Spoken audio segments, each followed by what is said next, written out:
Hello, churches of the Mid-North Coast. My name is David Asscherick, and I am the senior pastor of the Kingscliff Church, which is up on the North Coast. It's kind of funny, just before we started shooting this video, I was speaking to Nick, who's helping to organize it, and he was talking about the Mid-North Coast, and I said to him, I have to admit, I'm really confused by all of the different areas of the coast. There's the North, and then there's the South, and then apparently now there's the Mid-North, and anyway, so welcome, and I'm really excited to spend the next several minutes talking to you about something that I'm very passionate about. And let me sort of set this up by letting you know a little bit about my journey, and then we'll transition into talking about what it means to have a safe church. And I think you're probably coming into Manual 2, if I'm not mistaken, of your training program, the You Are Church training program. And I just got to say that I'm super excited about this. This is a new tool, it's a new resource that the North New South Wales Conference is developing that I believe is going to be instrumental in helping our churches do the work that God has called us to do here in this area of the world. So let me tell you a little bit about my journey. I started off as a Bible worker, which is sort of a gospel worker in communities, giving lots of Bible studies to people, and then transitioned from that into an evangelist. And so I spent a lot of time, the better part of a decade, traveling from town to town and place to place, preaching the gospel. And I'd go to this venue and preach in a public hall, and then I'd go here and maybe preach in a church that we'd rented, or there are various facilities that I could use, or that our team could use to sort of preach. And then the sort of third phase of my ministry was that I accepted the call to pastor a church. And so sort of get that progression in your mind, because I want to talk to you about it and what I've learned in each of those progressions and how I think it'll really help you there on the Mid-North Coast and all of us to make our churches safe places, inviting places, places where Jesus is available and accessible. And so it went from Bible worker, unbeliever, to Bible worker, to evangelist, and then ultimately to pastor. And I'm really thankful that I've had that sort of multifaceted journey, because I've been able to see the ministry from these different aspects. You know, as a Bible worker, you see the ministry in one direction, one area, and then as a pastor, slightly different, and then as an evangelist, still different again. So here's the thing. When I was doing Bible work ministry, I was usually contracted by a conference or a church to go out into the community, to meet people, to knock on doors, give Bible studies.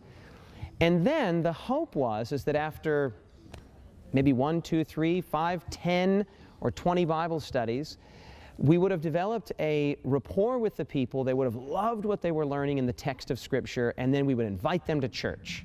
Now, I got to tell you, this was always the potentially weak link in the chain, because if the church was a really happy, friendly, joyful, safe place, as a Bible worker, it was really easy to invite people to church, because I'd say, hey, Tom, you know, I'm here working with this local church. I've been in your house for the last, 6 weeks. Would love for you to come to church. And when Tom would come to church and people were friendly and they were, shaking his hand and asking him where he was from and how long he'd lived there, and it was a really safe and positive environment, man, Tom felt at home.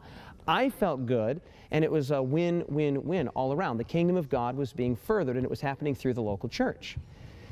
But unfortunately, there were other circumstances where we would work in church situations where the churches were, I want to be really honest and transparent here, but I want to be fair. The churches were maybe struggling. They were lacking in number. Some people would say the churches were dead, and in some instances that probably would be an accurate descriptor.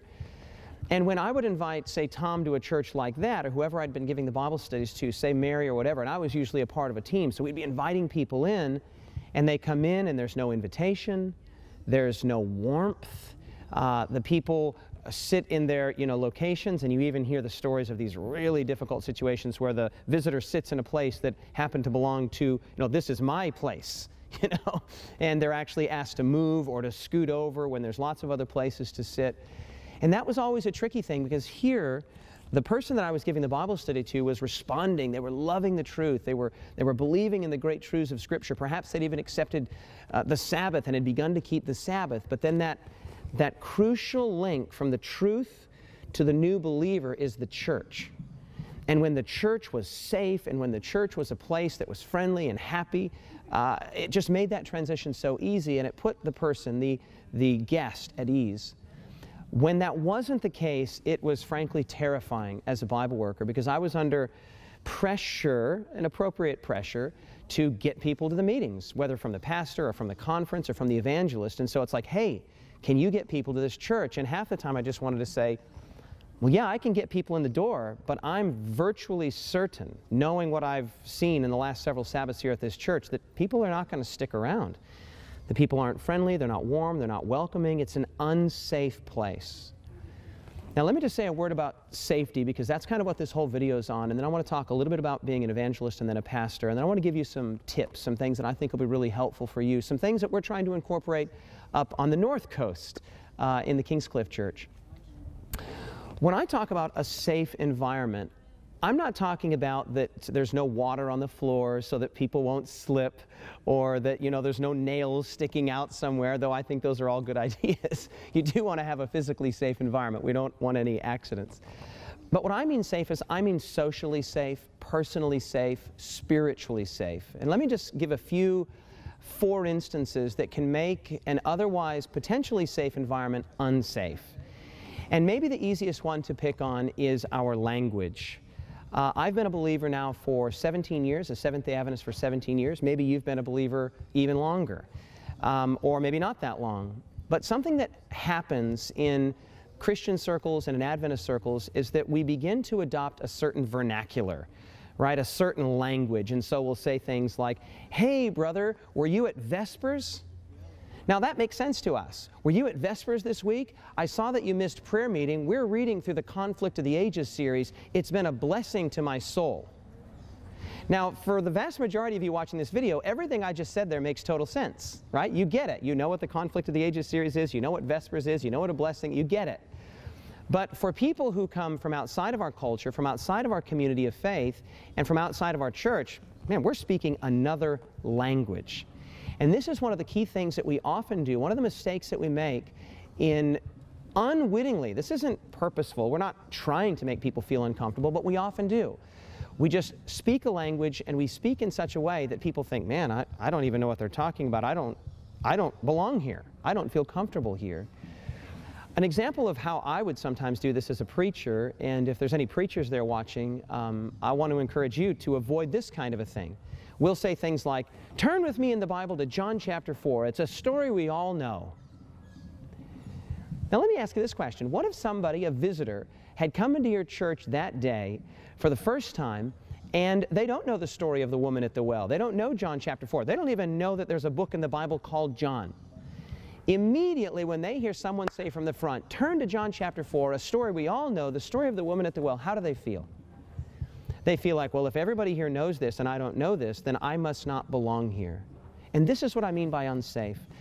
We use language that, whether or not we mean to, and we don't mean to, unwittingly puts people on the outside, right? There's the people that are on the in, the people that are in the know, the people that understand the language, and then there's those that don't.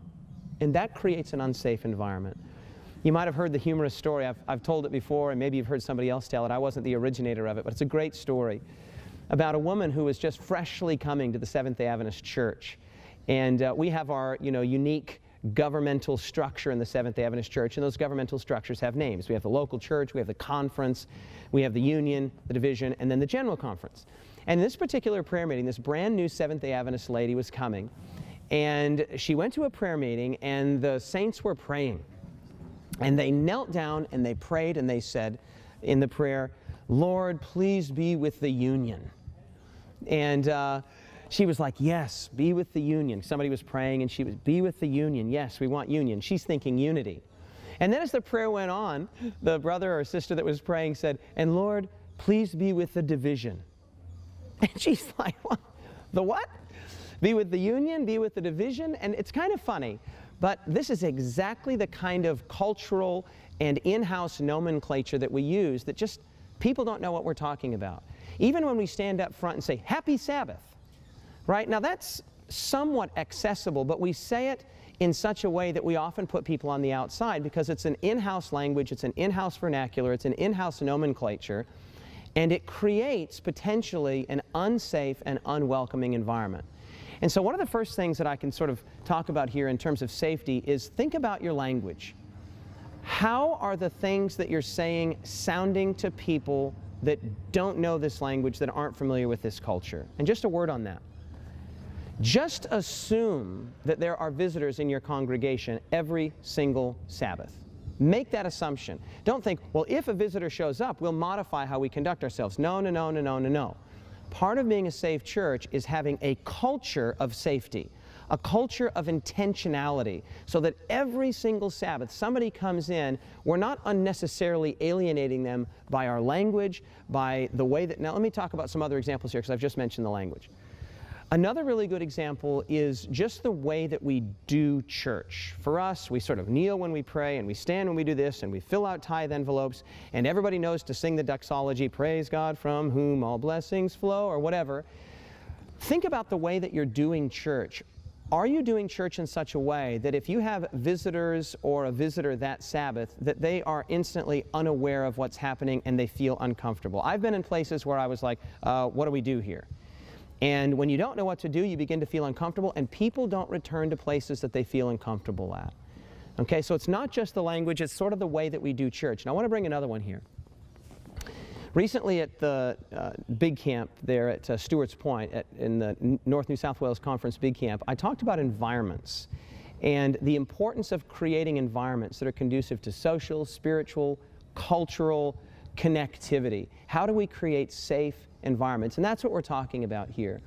When it comes to creating safe environments, we also need to take a look at our physical church, our building. What does it smell like? What does it look like? Is it cluttered? Does it have a decor that's from the 1950s, and here we are living in 2015? Is it well kept? Is there cobwebs in the corners? These are seemingly small things, and here's the remarkable thing. If you've been going to your church for a long time, there's a very good chance that there are things there that you just can't see because your familiarity has effectively screened your ability to see things that would jump out at others like red flashing lights, red flags. We recently did something in our local church that we thought was pretty brave and pretty smart, but it's a bit humbling. We have a friend, one of our local church members who has a friend who's a realtor in the area. And we asked her if she would say to her realtor friend, hey look, would you come walk through our church and tell us what your impressions are? And we took notes on all the things that she said. What are the things that positively impress you, and what are the things that negatively impress you? Now, she's not a believer that I know of, the realtor that came through. She certainly isn't a member of our church, and I'm quite sure she's not a Seventh-day Adventist. She was just a community member. And she came to our church to sort of give us an evaluation of what our church looks like. I'm talking about the physical facilities, the church grounds, the parking lot, the pews, the carpet, everything. Just the whole, ambiance of the church. What does it look like through the eyes of somebody who's not there every week and who's become accustomed to it? And I tell you, it was a sobering thing, because it was like, okay, page after page of things that for many members who'd been going there for a long time, they had just grown accustomed to it. They hadn't even thought about it. What we want to try and do is create environments that are safe, environments that are welcoming, environments that are accessible. Now, I'm going to come back in just a moment to the pastor thing and the evangelist thing, but let me say this. When we read the Gospels, Matthew, Mark, Luke, John, there can be no question that Jesus was accessible. I want to say that again. Jesus was accessible. Jesus was approached by all different kinds of people. Here's a woman who has an issue of blood. She's ceremonially and ritually unclean. She feels that if she can just get to Jesus, he'll understand. Right? Here is a Roman centurion who has a servant that's sick. Right? He thinks if I can just get Jesus' attention, Jesus will understand. Here's a bunch of children clambering up and crawling on Jesus' lap, and they're thinking, man, this guy's really inviting, he's really attractive. Go read the Gospels. Jesus is continually attracting people. Put the words together. Why is he attracting people? Because he's attractive. Now, I don't mean attractive like he had a nice haircut and he had a well-groomed beard or whatever. Actually, the Bible says in Isaiah chapter 53 that he wasn't a particularly attractive person physically. He has no form or comeliness, beauty that we should desire him. In other words, he could have come in any physical figure that he would have chose, but he chose, I would think, just an average-looking person. Right? So people wouldn't be attracted to him for the wrong reasons. So when I say that Jesus is attractive, I mean his personality. There was a safety, there was an atmosphere around him where people felt safe in his presence. They felt comfortable in his presence. And when Jesus would communicate with people, if he was talking to shepherds, he would talk about sheep. If he was talking to fishermen, he would say, "Follow me and I will make you fishers of men." When Jesus was speaking to the rich young ruler, he said, "Follow me and you'll have treasure in heaven." Well, why does he speak to shepherds about sheep? And why does he speak to fishermen about nets and fishing? And why does he speak to an entrepreneur, a young ruler, about treasure? Because that's their language. That's their language. What Jesus is doing here is he's speaking the language of his day.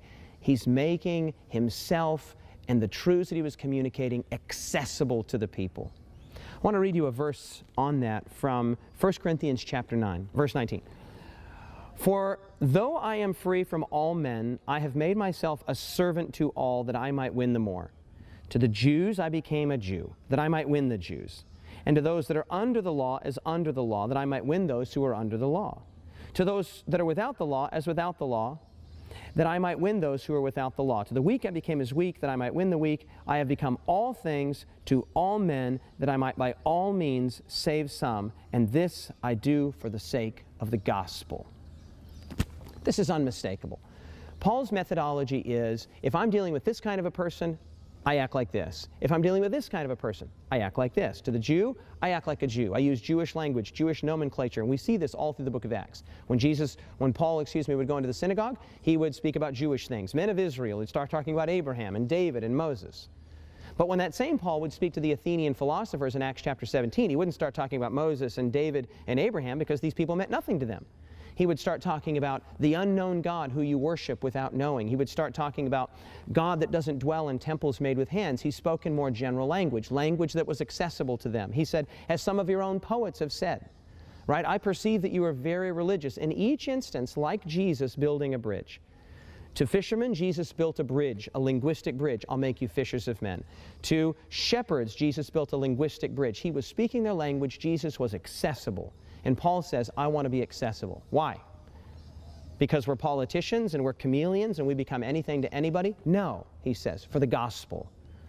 Because God has put the churches of the Mid-North Coast in their respective places and positions, just like he's put all of his churches in those places and positions for a single reason, and that is to bring the good news of the gospel to their community, to their little corner, their little place of the vineyard. All right, I want to wrap up with this. When I became I talked about being a Bible worker. When I became an evangelist, I had a little bit more influence, and when I would go into those churches that I would be preaching at, I would train them and teach them how to be a safe, happy, warm, welcoming congregation. And a remarkable thing happened. Many of the churches were doing things that they hadn't even thought of. They hadn't sort of looked at themselves through the eyes of unbelievers, through the eyes of the unchurched or the churched, and said, oh yeah, that is, okay, I can see how that's a little squirrely. But when I came in as an evangelist and I said, hey guys, we're going to start doing this kind of thing, we're going to stop doing this kind of thing, and we're going to clean things up. We're going to make this a safe, accessible, welcome environment for people. The churches got on with it because they weren't doing the things that they were doing on purpose. They weren't obviously trying to keep people away, but believe it or not, unwittingly, that's exactly what was happening. Now, finally, as a pastor, I pastored first in America, in a state called Michigan, and then now I pastor here. I was there for 7 years, and then now I pastor here. I have been for the last year up in the north coast of the conference in Kingscliff. Let me just give you a couple little things that we're doing, and these are some sort of action steps for you. The first thing is that we're very intentional about selecting people to be up front who get the bigger vision of safety, accessibility, warmth, and a welcoming attitude. So if we have people that we know are a little hard to get along with or are absolutely not committed to the furtherance of the gospel, we don't put those people up front. They're still welcome to be members, and we're happy to have them members, etc. But the people that we put up front are people who get the vision, who understand that the church isn't just there as a meeting house, a meeting club for all the people that already know and believe and speak like we do, but people who have the evangelistic passion, savvy, and vision of communicating the gospel to those who are not yet members of our community of faith. That's one thing that we do. Another thing is I've challenged each of my elders, and I would encourage you to do the same thing in the churches there. I say to my elders, make it your business every single Sabbath to introduce yourself to at least one person that you don't know. Maybe your church is a little bit like our church. We get visitors every week. And most churches do get visitors, right, of some kind or sort or stripe. You know, they might just come for 1 week. But what if they come, nobody welcomes them, nobody invites them home for lunch, nobody says, hey, where are you from? How long have you been here? So what I tell my elders is, hey, look, you're the spiritual leaders. You're the spiritual leaders of this church, and I want to encourage you every single Sabbath, make it your business. You know, go looking like, you know, like a radar. You're looking for somebody that you don't recognize. Somebody that you don't know who they are. You don't recognize them. Walk up to them, introduce yourself, give them a friendly handshake, and strike up a conversation with them. Make that your business. If you've got 5 elders in your church, as a pastor, I would want 1, 2, 3, 4, 5 reports on Sabbath about that visitor. Who was it? Who did you talk to? You say, well, we only got 1 visitor. Well, then they should be spoken to by all 5 elders. In our local church, we're getting 10, 15, 20, 30 or more visitors on a Sabbath. And I say, hey, look, we've got 16 elders. Let's make sure that every one of these people is greeted warmly and welcomed. So that's another thing we do. The language thing we've already talked about, and that's not just something that's happening up front. It can happen in your own language. Be intentional and careful about your language. Think safety. Think accessibility. Think like Jesus and Paul. When Jesus was speaking to fishermen, fishing, shepherds, sheep, and a rich young ruler, money. When Paul was speaking to the Athenian philosophers, he spoke in their context, in their culture. So too when he spoke to the Jews when he went into the synagogue, speaking their language. The other thing I want to say is go through your church. Do this. We've done it at the Kingscliff Church. We're not there yet. Don't get me wrong. We've got a lot of growth to do. And as I'm speaking to you, I'm speaking to myself. I'm speaking to our own church. See if you can't find a community member or 2. Maybe somebody knows a realtor in your area. They're a great person because they're accustomed to properties. They know what paint communicates. They know what decor communicates. They know what an environment, a physical environment communicates. And just ask them, hey, look, would you come walk through our church? Doesn't have to be on a Sabbath morning, though it could be. Would you come walk through our church and tell us what are your impressions, both positive and negative? And then have a committee, several of you that sort of follow around, the pastor, the head elder, personal ministries director, and sort of write those things down. What were the things that positively impressed them about the church? Maybe there's a very nice lawn out front. And what were the things that negatively impressed them? And take them seriously, because those are going to be the very kinds of things that people that are coming to your church are going to see. This is just the beginning, and I hope I've given you some food for thought. You can go back and sort of think about this and interact together. Ask the big questions. How does our church look to the eyes of those who are not accustomed to coming here? Is it a happy environment? Is it a warm environment? Is it a healthy environment? And is it a safe environment? That's what we're after. And as we strive, as we make with intention efforts to make our churches safe, I'll tell you what's going to happen. I'm 100% sure what's going to happen. God will start sending us people because He knows that He can trust us with their presence. Before you know it, visitors will be coming. You say, man, we didn't even do anything. But you did do something. You created a safe environment, an environment in which God said, now I can send this person that I've been working with in the community, this person that I've been working with. And before you know it, you'll have visitors. You will get them. And then when you run your various evangelistic programs, you'll have still more visitors.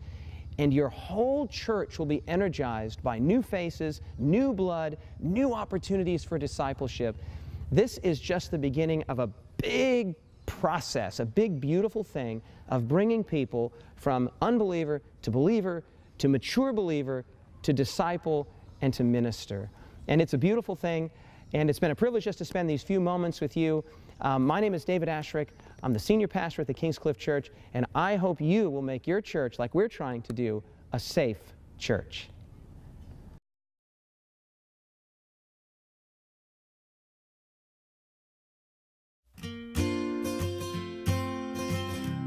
Hello, my name is Pastor David Asscherick. I'm the senior pastor of the Kingscliff Seventh-day Adventist Church, and I want to take just a moment to speak to the many wonderful churches of the Mid-North Coast about being a 5-star church. Now, when I say that, you might think, what? Did he misspeak? Did he mean a five-star restaurant? Did he mean a 5-star hotel? You know, what do you mean a 5-star church? Well, we all kind of know that hotels and restaurants are rated on a star system, aren't they? And I don't know if you've ever had the experience of staying in a two-star hotel or eating at a two-star restaurant, but it's likely something that you would do only once, and then the next time around you'd splurge that little extra money to stay in a 3-star or even a 4-star. Several years ago, I suppose it's been 4 or 5 years ago now, I did something that I thought was a little clever, and it'll be a good introduction to this. I went on the website for what was at the time, and it may still be, the world's only 6-star hotel. And it's located in Dubai. It's called the Burj Khalifa. And you might have seen pictures of it. You almost certainly have. It's this big, tall, beautiful, giant building that's shaped like a sail. And there's a tennis court at the very top of it.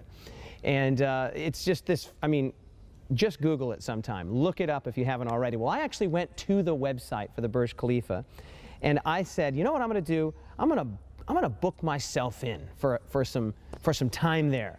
And so I went, make a reservation, and I went through the whole thing. And how long are you going to stay? Oh, I'm going to stay for a week. And what kind of a room would you want? There were all these different room options, and I didn't choose the most expensive, but I chose sort of the upper expensive. It doesn't tell you what they are yet. Sort of selecting, and do you want the meals included? Click, click, click, click, click, click, click, and you're clicking away. And when it came down to the end, after several screens of preparing my reservation, it said, how would you like to pay for this? And then it gave me a bill associated with my week-long stay that was $34,000.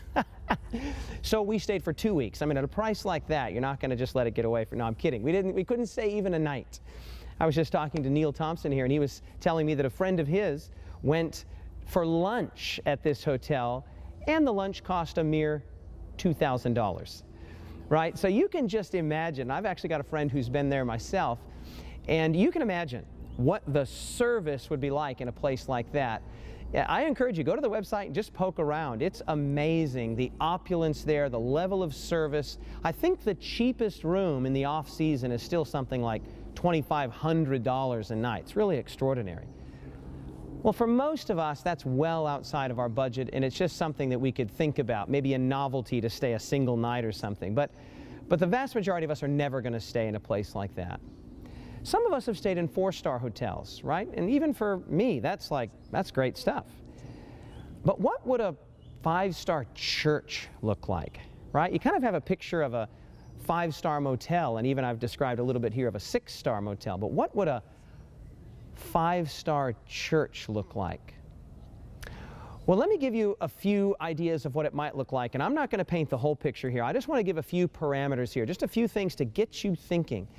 And then you can fill in the gaps. You might say, we could also do this, and we could also do this, and we could also do this.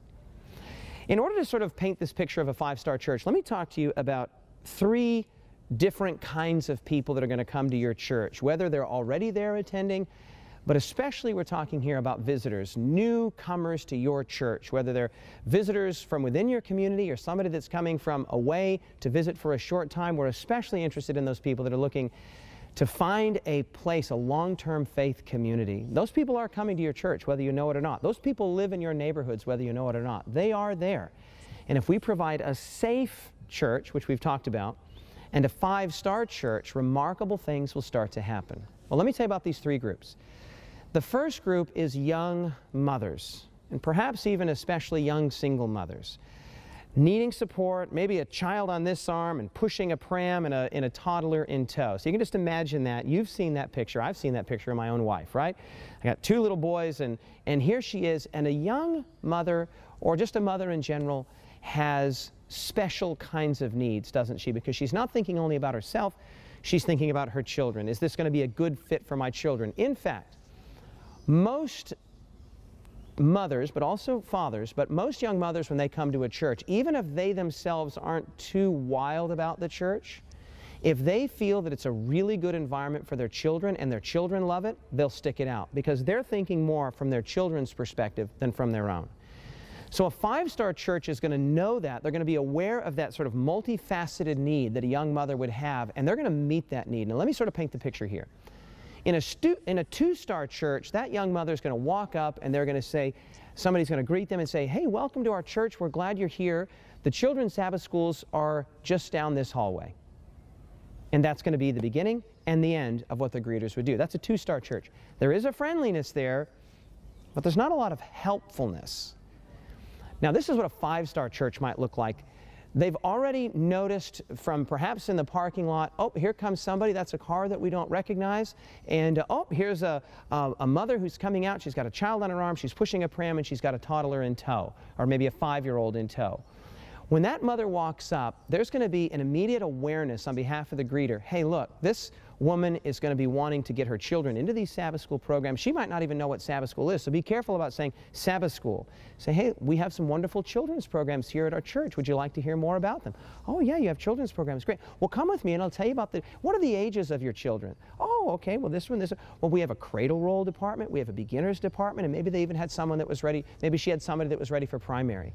Now, you're not only going to tell her about it, as the greeter has either himself or herself gone with them, which would leave a vacancy in the greeting, so you're aware of this, or they've handed it off to somebody who's there waiting for just this kind of an opportunity, for a visitor to come that can be guided and directed and informed about what your church offers.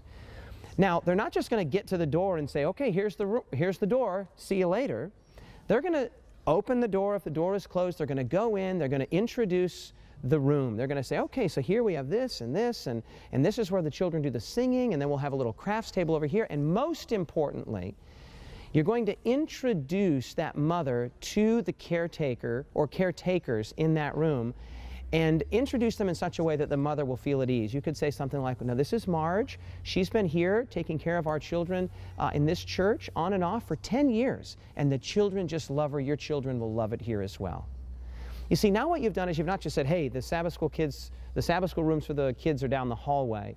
You've really taken initiative, you've recognized a need, and then you've led her in, helped her to feel comfortable, gotten her and her children into those Sabbath school rooms, introduced them to the room, to the environment, and then even to the caretakers. All of this is going to be hugely impactful. Think of service, right?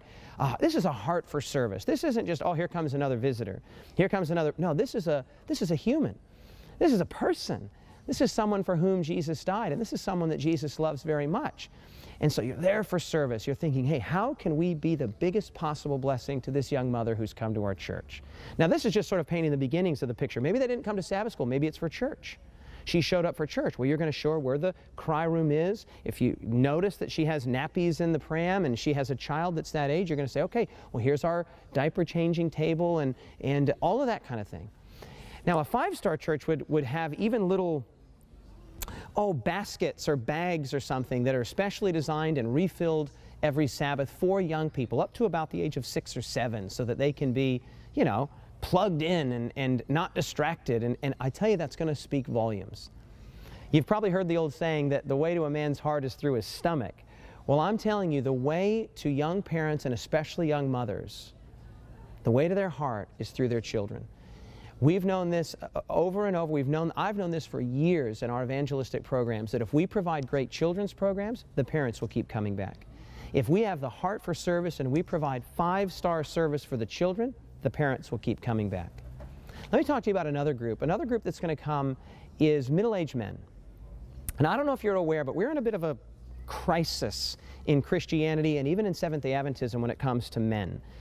There are many more women that come to church. In fact, I heard the statistics recently, and it's something like 59% of Seventh-day Adventists are women, which means that only 41% or somewhere thereabouts are men. In survey after survey after survey, men feel increasingly disconnected from churchy environments. And there are a variety of reasons for this, which we can't go into in this short video, but I will say this. When a middle-aged man, say in that professional age, somewhere between sort of 30 and 60, 30 and 55, shows up at your church, there's a very good chance that he's not just there for warm fuzzies. He's not just coming to sort of, you know, get the lay of the land. He wants to do something. Men are doers. If you get a bunch of dudes together that don't know one another in a room, it's just a matter of time before someone says to another, so what do you do? That's the question that men ask. What do you do? How long have you done it? How long have you worked there? What's your boss like? Or et cetera, et cetera. Men are doers.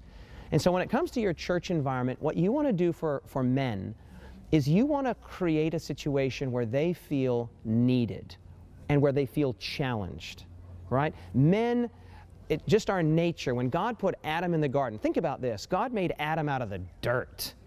And he said to tend it, to keep it, to guard it, to protect the garden. Adam's primary locus, his primary place of interest and of intentionality was the garden. He was a hands man. And then God put Eve in the garden, and he said, your job will be to help Adam as he tends the garden. Now that one little insight from Genesis 1 and 2 is huge, because it tells us that men are primarily focused on doing, on vocation, while women are primarily focused on relationships. And here again, if you get a bunch of women together and they don't know one another, what's the conversation going to start off like? It's not going to be, so what do you do? It's going to be, so are you married? Do you have children? Do you have a boyfriend? How many children do you have? Because naturally, we as men, we're focused on doing and accomplishing challenges. We like rising to the occasion.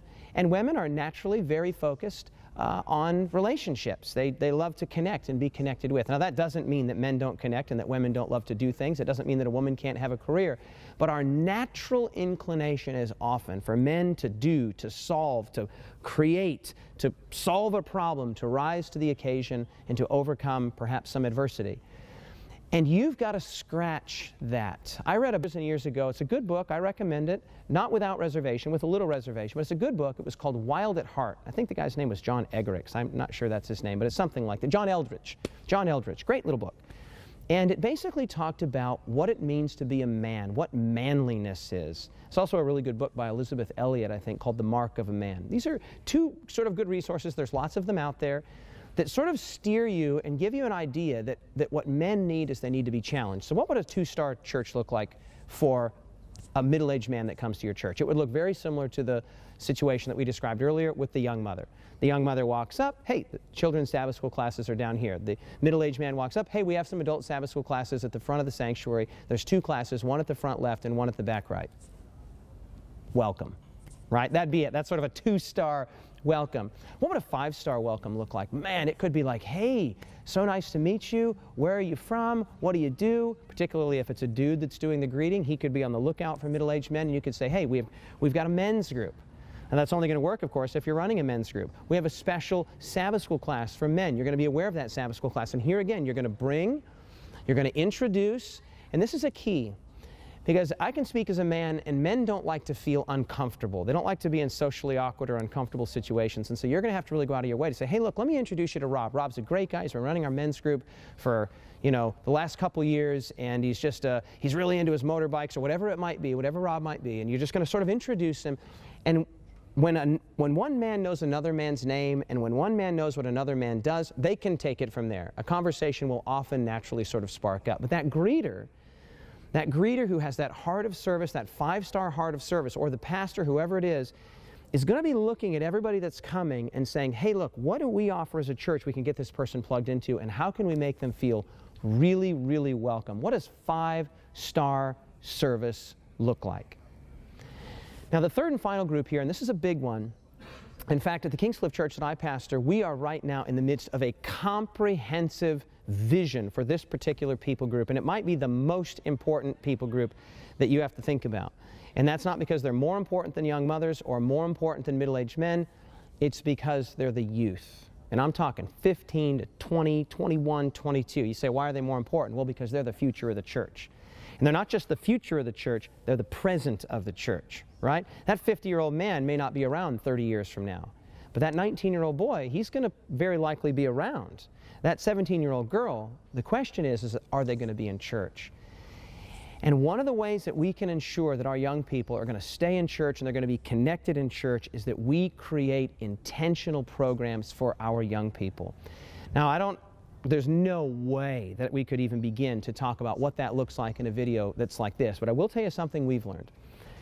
In the Kingscliff Church, we've learned that there are crucial age distinctions, and this isn't something that we've come up with, it's something that we're just adopting. We sort of see the division in the teens up to 15 as a sort of separate age bracket. Then 15 to 17, maybe 18 is a separate age bracket, and then 18 and beyond is another age bracket. If you think about it, if you have a Sabbath school class that say has 12, 13, 14, 20 young people in it, and you've got a 19-year-old in there and a 13-year-old in there, These are very different human beings wrestling with very different kinds of things in their life. The questions that are facing a 19-year-old spouse, career, you know, big picture stuff is not what a 13-year-old is thinking about, right? So one of the things that you might want to consider doing is tailor-making youth programs that can at times be comprehensive, where you bring all of your youth, but you also have specific ministries that are tailored for those sort of 13, 14, maybe 15, a younger 15, and then like a 15 to a 17, and then 17, 18, and older. And when you do that, it enables you to be not just a 2 or even a 3-star church, but a 5-star church. And I'm really passionate about this, because if we're not intentional and purposeful about really ministering to our teenagers, to our young people, if we don't give them opportunities to be involved, social opportunities, ministry opportunities, worship opportunities, they're going to check out. And they're going to check out sooner rather than later. Church should feel just as much at home to a teenager as it does to a 35-year-old. That's not an easy thing to do, but it can be done. One teensy little thing that we've just recently instituted at Kingscliff, and we're sort of playing with it, we don't have it all figured out, but maybe you can come up with something as well, is we've made a decision among our worship coordinators that every single Sabbath without exception, there will be at least one 12 to 20-year-old involved in the service. And I mean involved in a major way, not just taking up an offering, but doing the scripture reading, or offering the prayer, or doing the welcome, or singing a special item, or giving a testimony every Sabbath. And some Sabbaths, it's not one, it's not even 2 or 3, it's the whole service, right? The whole service is done by our young people, and a great thing happens. Just as with the young mothers, when you get those teenagers, guess what else you get? Guess what else you get? You get the parents. You see, many parents are looking for a place where their child, their 13-year-old, their 14-year-old, their 16-year-old, their 17-year-old will feel at peace. Like, man, I like church, Dad. Let's go to church, Dad. And so when you get the children, you get the parents. What does a 5-star church look like for young mothers? Think about it. Think about it in your local context, in your local situation. What does a 5-star church look like for middle-aged men? Think about it. What can your church do to be a 5-star church, that heart of service for middle-aged men that are in your community and are coming to your congregation? And finally, what about the youth that you already have? One of the great things about youth is they're so good at networking. If your young people are enjoying their church, they'll bring their friends. They're so good at networking. If you put on a great social event, a great youth event, something that youth would enjoy, they'll bring their friends. What would it mean to be a 5-star church for those 13, 14, 15, right up to 19 years old? What would that look like? I invite you to begin the process. It's not going to happen overnight, maybe. It might not even happen in a year, but begin that process where you start saying, we're not satisfied with being a 2-star church. We don't want to set the benchmark at passable or acceptable. We want to set the benchmark at excellence for the glory of God. I love Ecclesiastes chapter 9, verse 10. Whatever your hand finds to do, do it with all your might. Don't be satisfied with a 2, 3, or even a 4-star church, as good as that might be. Some of our churches would really be great if they'd be 4 stars. But what about a 5-star? What about a 5-star? And then who knows? Someday, we might have a video just like this, and we'll be talking about becoming a Burj Khalifa church, a 6-star church. My name is David Asscherick. I'm the senior pastor of the Kingscliff Seventh-day Adventist Church, and I want to encourage and invite you to explore what it means to take your church to the 5-star level.